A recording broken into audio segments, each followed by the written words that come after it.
Au nom du Père et du Fils et du Saint-Esprit, Amen. Grande joie d'être là avec toi en ce vendredi 3 juin. Et nous sommes dans cette préparation pour Pentecôte.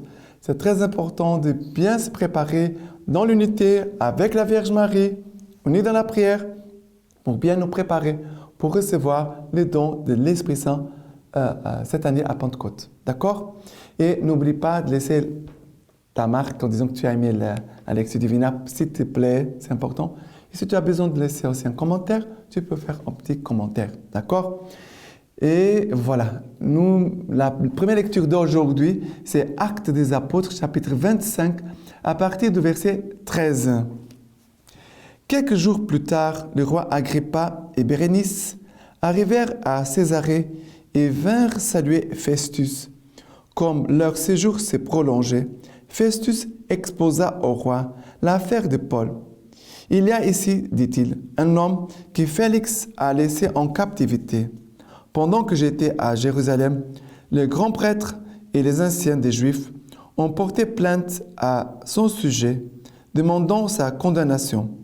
Je leur ai répondu que les Romains n'ont pas la coutume de céder un homme avant que, ayant été accusé, il ait eu ses accusateurs en face de lui et qu'on lui ait donné la possibilité de se défendre contre l'inculpation.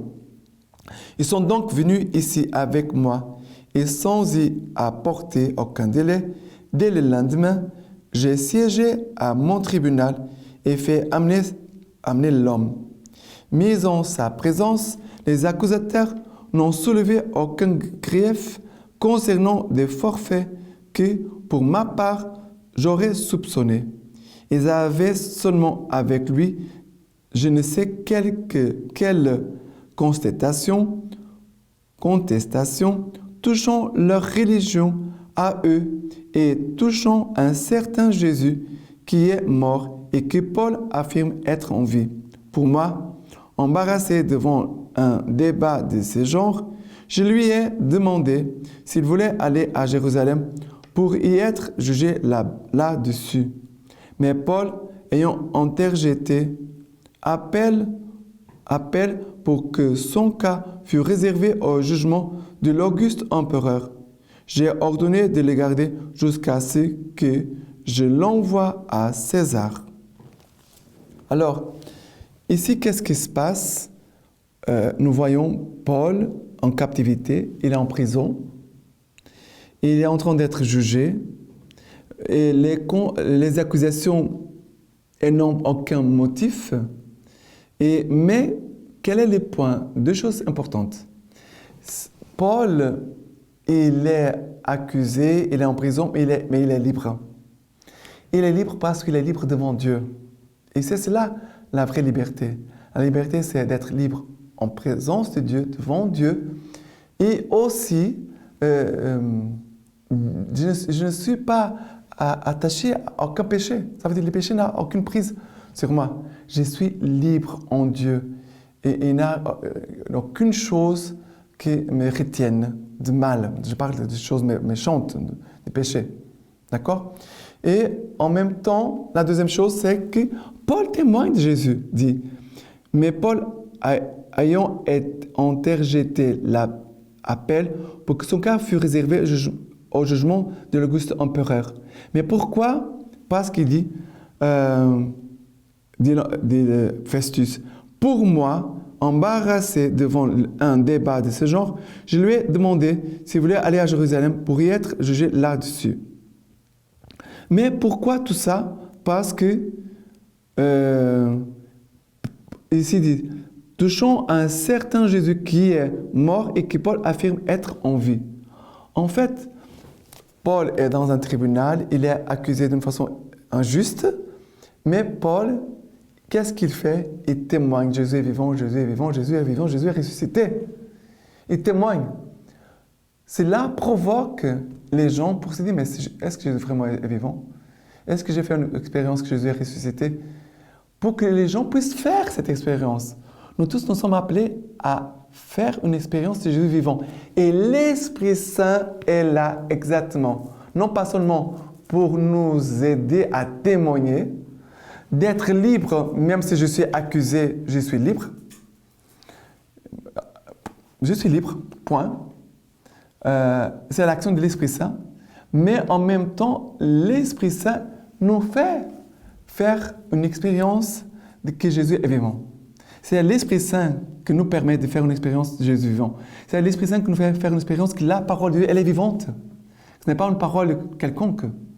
Vous comprenez? C'est l'action de l'Esprit Saint qui renouvelle et vivifie toutes choses. Mais qui nous fait faire une expérience authentique et profonde de Jésus. C'est l'Esprit Saint. D'accord? Maintenant, le psaume d'aujourd'hui, c'est le psaume 102. C'est le psaume 102. 103, pardon. Bénis le Seigneur mon âme, du fond de mon être son saint nom. Bénis le Seigneur mon âme, n'oublie aucun de ses bienfaits. Ici, c'est l'action de l'Esprit Saint. C'est l'Esprit Saint qui prie en moi, c'est l'Esprit Saint qui vient prier en nous. L'Esprit Saint nous enseigne la vie de prière. Et aussi, c'est l'Esprit Saint qui nous aide à ne pas oublier aucun des bienfaits du Seigneur dans notre vie. C'est l'Esprit Saint qui nous fait voir les bienfaits et de ne pas oublier les bienfaits dans notre vie. Et pour cela, notre cœur demeure dans la louange, dans l'action de grâce. C'est l'action de l'Esprit Saint. Vous comprenez? Le Seigneur est tendresse et pitié, lent à la colère et plein d'amour. Il n'est pas jusqu'à la fin sa querelle, il n'est pas pour toujours sa rancune. Il ne nous traite pas selon nos péchés, ne nous rend pas selon nos fautes. Comme est la hauteur des cieux sur la terre, puissant est son amour pour qui le craint. Comme est loin l'Orient de l'Occident, il éloigne de nous nos péchés. L'Esprit Saint, c'est l'Esprit Saint de sainteté. Nous disons Esprit Saint de sainteté, qui éloigne de nous nos péchés. Le Seigneur a fixé son trône dans les cieux, par-dessus tout sa royauté domine. Bénissez le Seigneur, tous ses anges, héros puissants qui accomplissaient sa parole, attentifs au son de sa parole. Ça veut dire que c'est l'Esprit Saint aussi qui nous garde attentifs à la parole, et aussi c'est l'Esprit Saint qui nous permet que nous puissions accomplir la parole du Seigneur. Et aussi c'est l'Esprit Saint qui veut établir son trône dans nos âmes. L'Esprit Saint veut venir établir son règne en nous.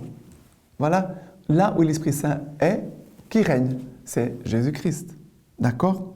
Et maintenant, l'évangile d'aujourd'hui, c'est Saint Jean, chapitre 21, à partir du verset 15. Quand ils eurent déjeuné, Jésus dit à Simon-Pierre, « Simon, fils de Jean, m'aimes-tu plus que ceci ?» Il lui répondit, « Oui, Seigneur, tu sais que je t'aime. » Jésus lui dit, « Fais paître mes agneaux. » Il lui dit à nouveau, une deuxième fois, « Simon, fils de Jean, m'aimes-tu » ? « Oui, Seigneur, lui dit-il, tu sais que je t'aime. » Jésus lui dit, « Sois le pasteur de mes brebis. » Il lui dit pour la troisième fois, « Simon, fils de Jean, m'aimes-tu » ? Pierre fut peiné de ce qu'il lui eut dit pour la troisième fois, « M'aimes-tu » ? Et il lui dit, « Seigneur, tu sais tout, tu sais bien que je t'aime. » Jésus lui dit, « Fais paître mes brebis. » Pierre avait péché, avait renié. Maintenant ici, c'est Pierre qui va confesser à nouveau sa foi et son amour envers Jésus-Christ. C'est l'Esprit Saint qui va nous aider vraiment à garder la foi et l'amour en Jésus-Christ. Là où il a l'Esprit Saint, la foi ne s'arrêtera pas. Là où il a l'Esprit Saint, l'amour ne va pas s'effacer et continuera bien vivant. Et en même temps, là où il a l'Esprit Saint, il a des hommes et des femmes qui se mettent au service de l'Église, qui offrent leur vie tout entière au service de l'Église, qui vont paître les troupeaux du Seigneur. Même si tu n'es pas prêtre ni religieux, mais tu peux te mettre au service du Seigneur. Là où l'Esprit Saint habite, la personne, elle se donne, elle se met au service des frères et sœurs et de l'Église de Jésus. Mais voilà ici les grâces de foi, d'amour, de fidélité et de service à Jésus et à son Église. Maintenant, la lecture patristique d'aujourd'hui, le don du Père, de Saint-Hilaire. Le Seigneur a ordonné de baptiser au nom du Père et du Fils et du Saint-Esprit, c'est-à-dire dans la profession de foi au Créateur, au Fils unique et à celui qui est le don. Le Créateur de tous est unique. Il y a un seul Dieu Père, de qui tout provient. Il y a un seul Fils unique, notre Seigneur Jésus-Christ, par qui tout existe. Il y a un seul Esprit, le don de Dieu, répandu en nous, en tous. Toutes choses sont donc organisées par les vertus et les attributions divines. Une puissance unique de qui tout provient, une descendance unique par qui tout existe, une grâce unique donnant une parfaite expérience. Et rien ne peut manquer à une telle perfection, puisqu'on y trouve l'infinité dans le Père éternel, la vision dans son image qui est le Fils, la pratique de la vie chrétienne dans le don de l'Esprit. La nature du corps humain, on le reçoit afin de connaître Dieu. La nature du corps humain, lorsque disparaîtront les objets qui l'intéressent, sera inactive. Car s'il n'y a pas de lumière ou de jour, le service rendu par les yeux n'aura pas à s'exercer. Si aucun son ou aucune voix ne se fait entendre, les oreilles ne trouveront plus rien à faire. Si aucune odeur ne s'exhale, les narines seront sans utilité. Il en est de même pour l'esprit humain. Si par la foi, il ne reçoit pas le don du Saint-Esprit, il aura bien un principe naturel de connaissance de Dieu, mais il n'aura pas la lumière de la science. Quant au don qui réside dans le Christ, il est toujours le même pour tous, et puisqu'il ne manque jamais, il est donné à chacun autant qu'il veut en profiter. Il réside en chacun autant qu'il veut l'obtenir. Ce don demeure avec nous jusqu'à la fin du monde et nous réconforte dans notre attente. Il est un gage par l'activité de ses bienfaits, de ce qui nous espérons pour l'avenir. Il éclaire les esprits, il illumine les cœurs. Et maintenant, je vous laisse la bénédiction par les mains toutes pures de la Vierge Marie. Que le Tout-Puissant vous bénisse et vous garde, le Père, le Fils et le Saint-Esprit. Amen.